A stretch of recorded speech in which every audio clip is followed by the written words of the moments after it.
Welcome to Real Flix Reviews, like a book club for people who hate reading.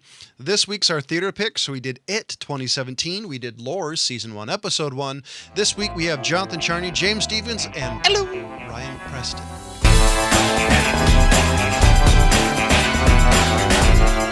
Here's a description of It 2017.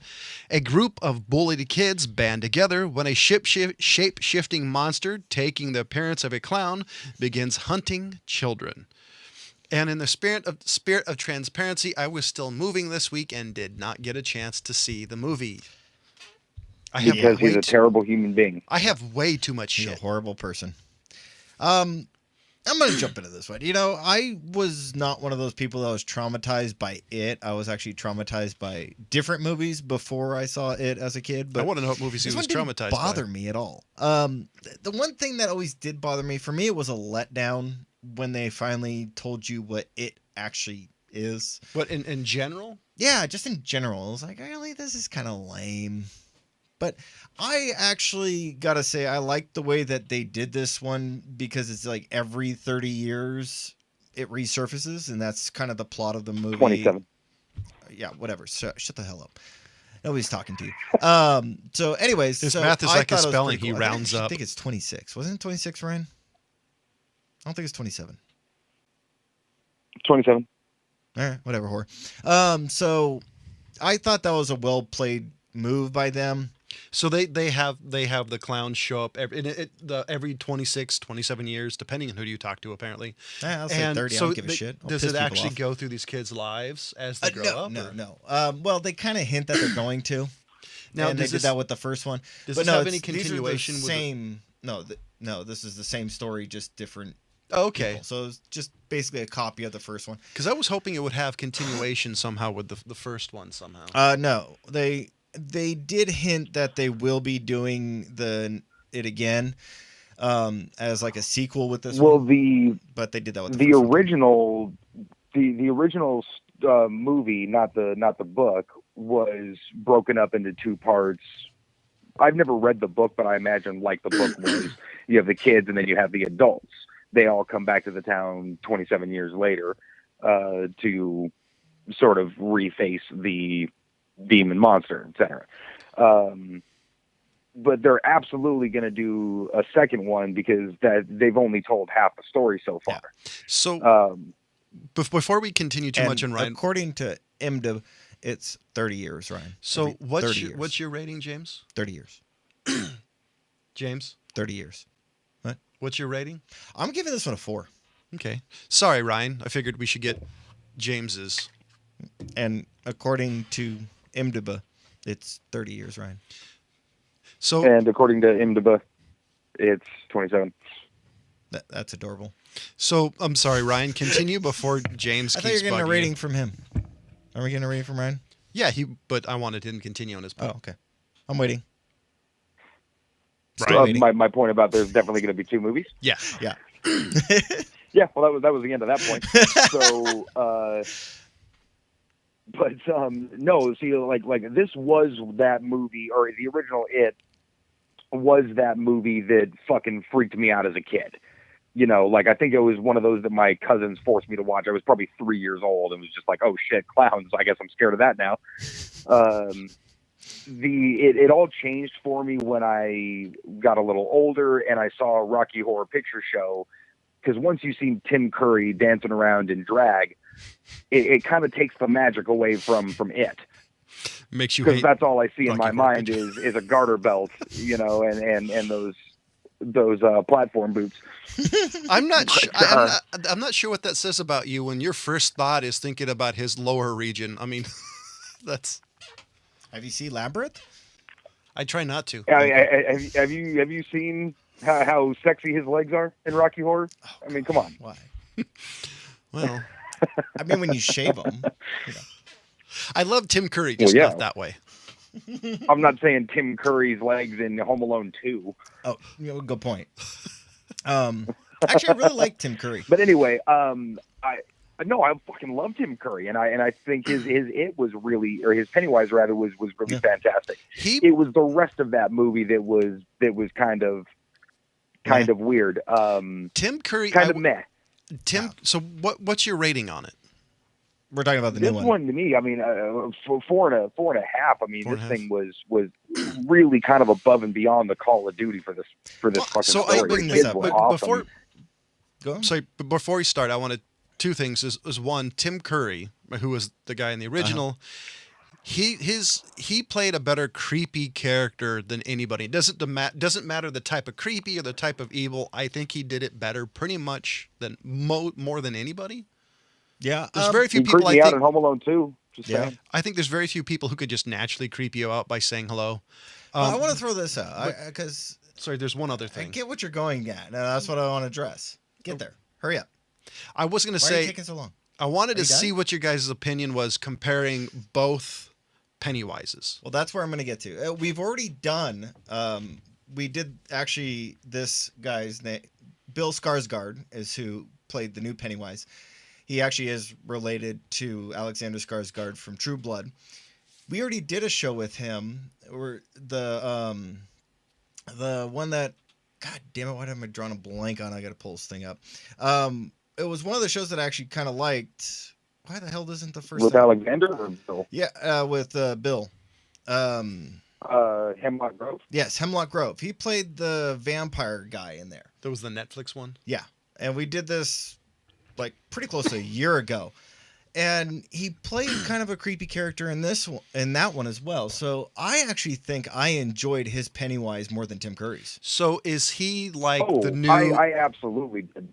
So for like creepiness factor and career factor, he hasn't quite had the career Tim Curry has. Could he be the new Tim Curry in was, the creepiness factor? to me, it was a lot better though. It was a lot better. I mean, forget about comparing him to Tim Curry.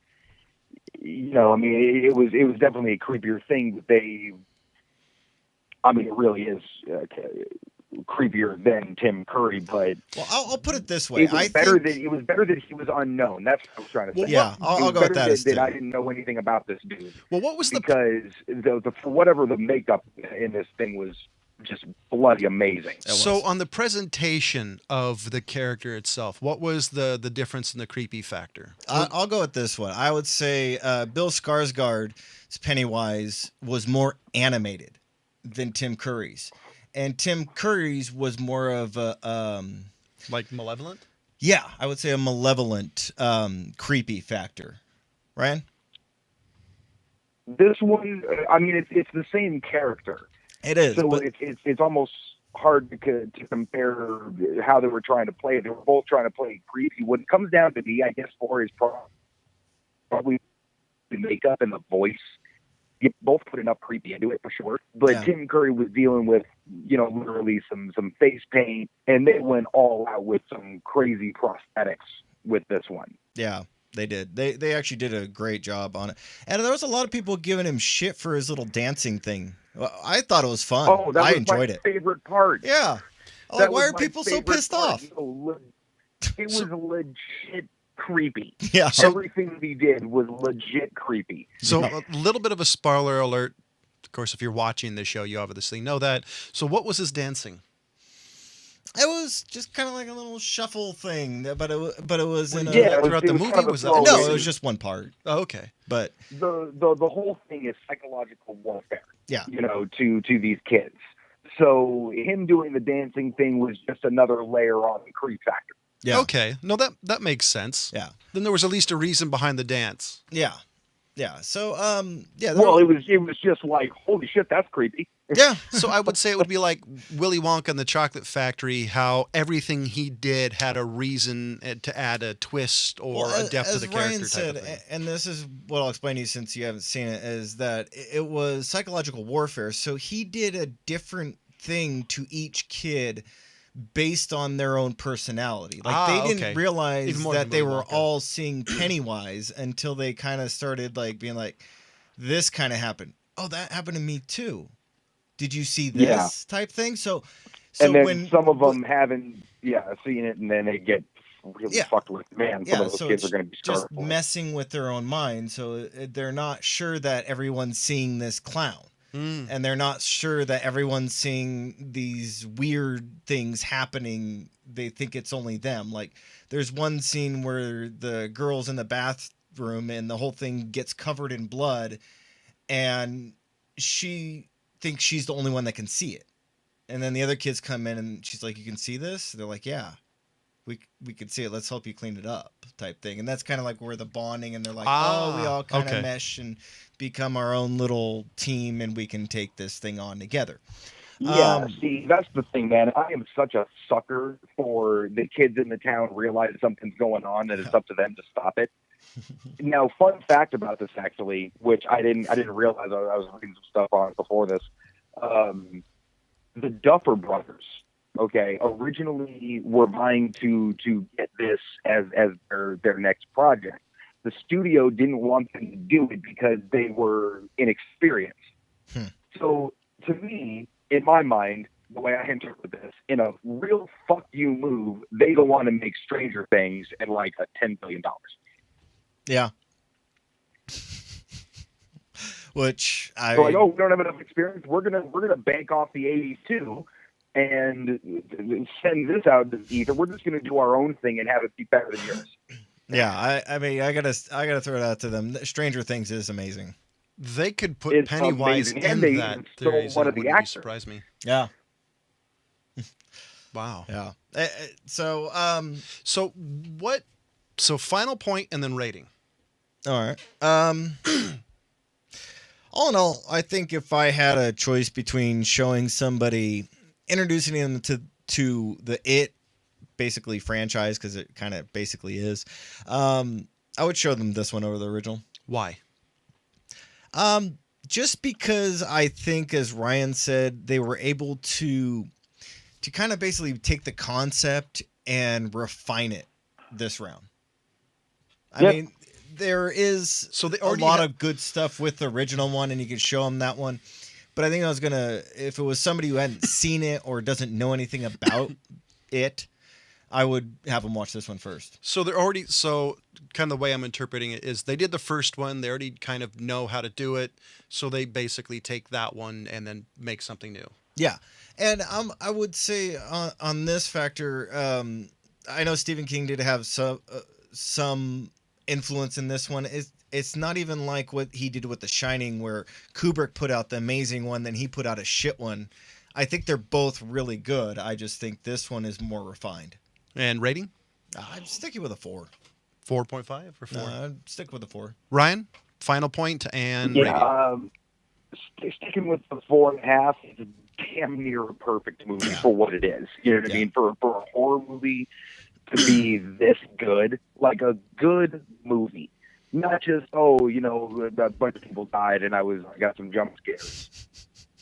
I mean, 32 years old, I was like legit creeped out. Like, damn, that's good. I don't get why you get creeped out by this one, Ryan. So next, no. Well, let me point out that I'm not like creeped out. I'm not like oh, scary movie. You know, I'm a fucking adult. I can understand a movie, but like, wow, that's creepy. You know what I mean? Just I can recognize those moments as just like, damn, that's good. The kids were freaking amazing. And they were. It totally sells the whole movie. And like James said, I mean, just spit and polish on every gear in this movie. Yeah. So, to me, that's the best analogy I could really compare this to would be like, say, a wrestling match is a bad WWE match is like high school drama, where a really good match, you fall in love with it. So it's the small movies or a wrestling match, and my description was the one you want. You want a movie that you have the tiny moments of suspending your disbelief and to acknowledge, wow, that creeped me out. Okay, yeah. That's the way I'm taking it. To the Ryan's description would be like, this is a movie worth watching because you're actually gonna like not think about, okay, I see this. There's the plot hole. There's this. What are they gonna do on this end? Because it definitely wasn't that. I wasn't picking apart shit. I was just like, damn, creepy. Because I do that with every movie, like so much so at this point I actually have to keep my mouth shut while watching movies around my wife. Yeah, I know. Cause I'm always the guy like, well, why would you do? Come on, what do you? Yeah. And then you get the elbow and the ribs. Ladies and gentlemen, next up is Lore Season 1, Episode 1. So James, batter up. I don't think Ryan's watched this one either, but Amber has. That's his significant better other. Yeah, Yeah, And the better half was digging it. this one, it's based off of a podcast that's been out for a while. And according to what I've heard, it's basically the podcast just put onto animation with some kind of mediocre actors. There's a couple actors that I actually recognize. So- One of them was from Band of Brothers. So was this in like the third episode. So this is a story-based podcast? then? Yes, this is actually a Okay. podcast based off of, as the title says, lore. So things in the history. So it's kind of like a history lesson mixed in with Mythology. mythology and what people believed at the time. This first episode, called "They Made a Tonic," is about basically people getting sick in the 1800s and the methods that they use to basically confirm if somebody's dead. There were different tactics that they would use. There was some where they would take a needle and shove it under the toenail to see if there's a reaction, cut their feet.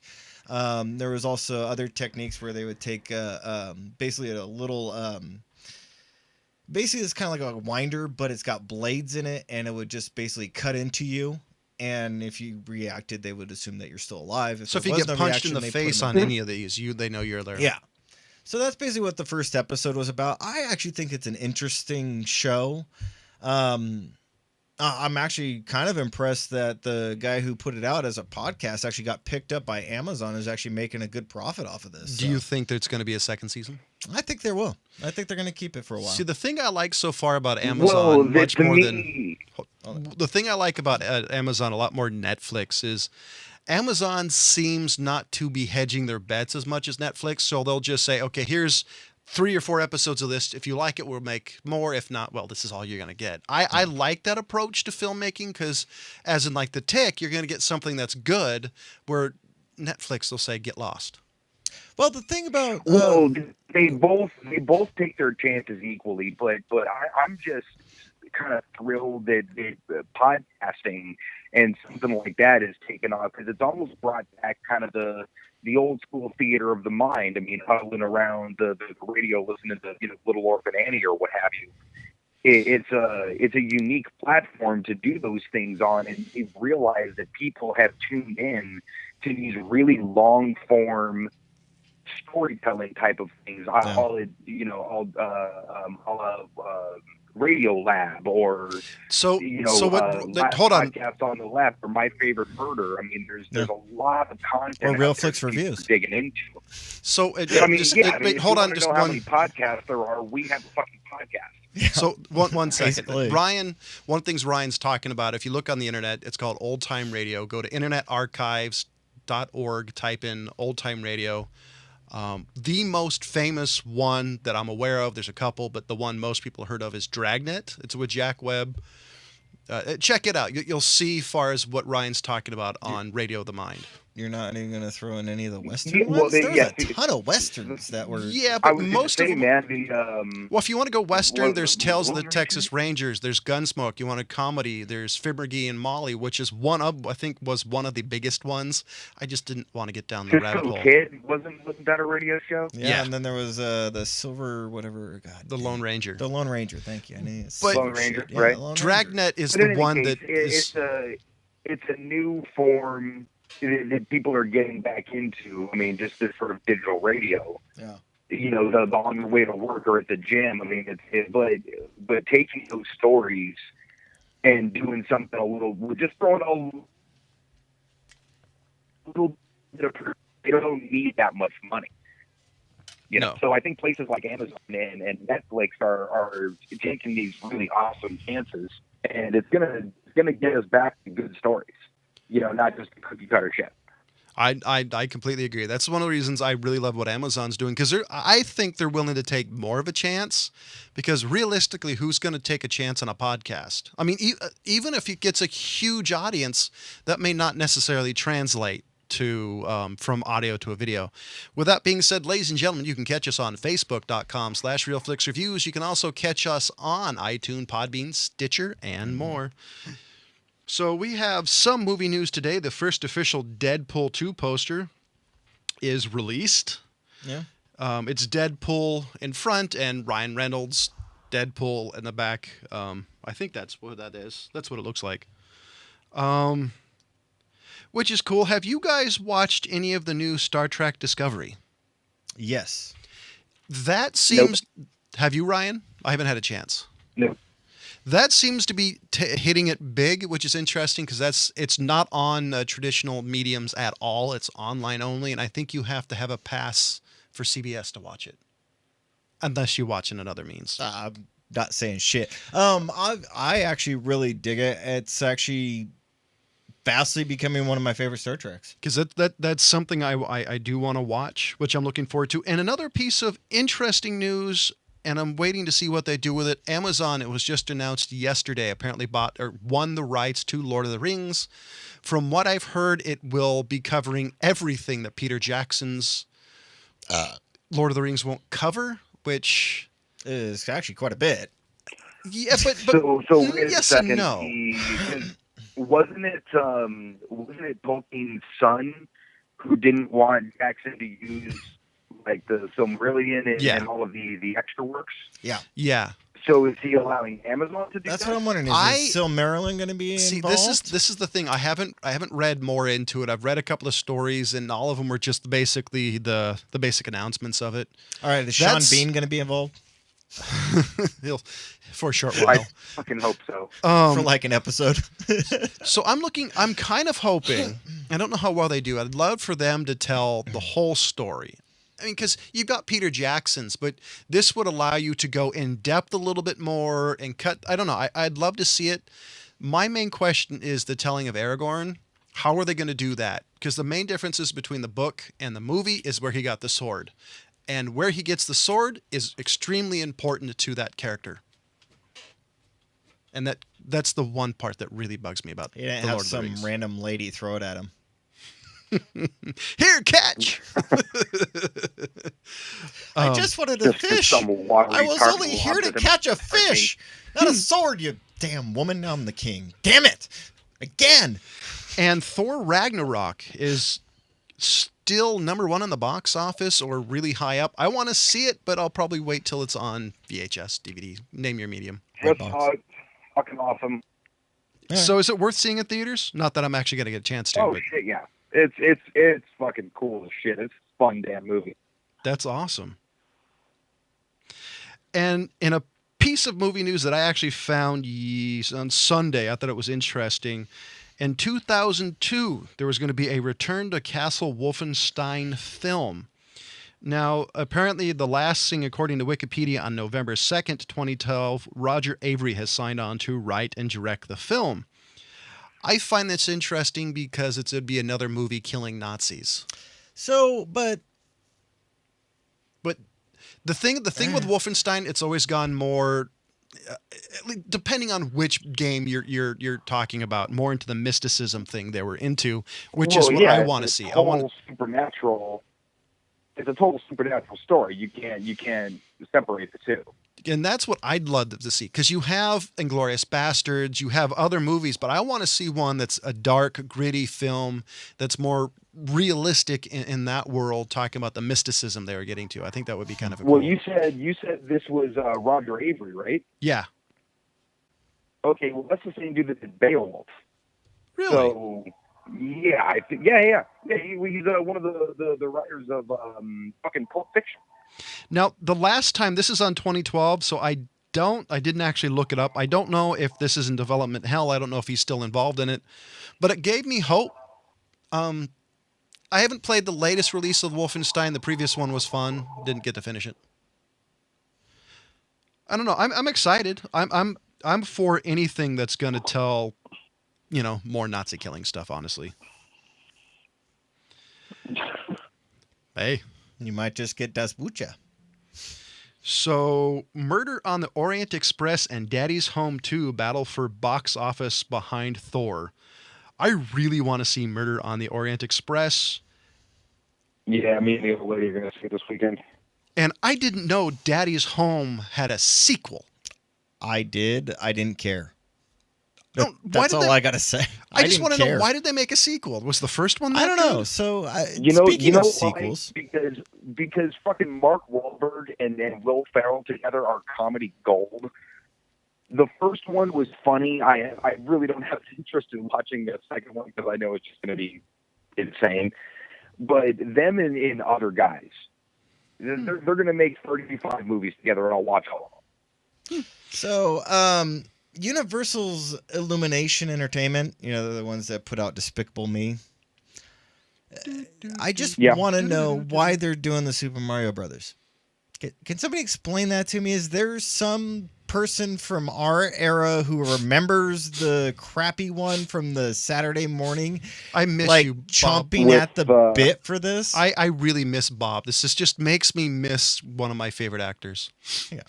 Bob Hoskins. I know. I was just going to say, I'm still scarred for life from Bob Hoskins and John Leguizamo. Yeah. Why say that? Why bring that up? I like the guy rest in peace, dude. Every single time you say that, he farts in his grave. Hey, look, he will forever be Smee. Okay, I agree. There is no better Shmee but him. He'll be Shmee and Eddie Valiant. Yep. And you're gonna add it to the ridiculous pile. Kind of a great way to end the show. Almost. A new Red Sonja is being fast-tracked, and everybody wondered, what? I heard about this. Well, it's kind of obscure for our generation, and that's when it came out. It's obscure for our generation? I don't know a whole lot of people that saw Red Sonja, at least that admit to it. I don't know. I understand. You have, Ryan. Shut the hell up. Even had the golden child in there. Yeah. I guess, are they going to read? Well, they did didn't they? What was that? 5 years ago they did Conan again? Was that 5 years ago? Oh, more than that.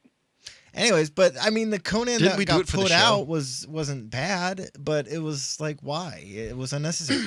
Are they doing another 2000 BC or some shit too? I honestly, I don't see it. I liked I'm just wondering how you replace Brigitte Nielsen.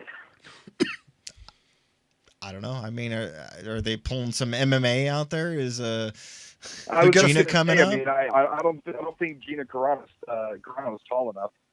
No, I don't think Ronda Rousey is either. She's shorter than Gina. And I don't think she's built enough, as far as muscle-wise.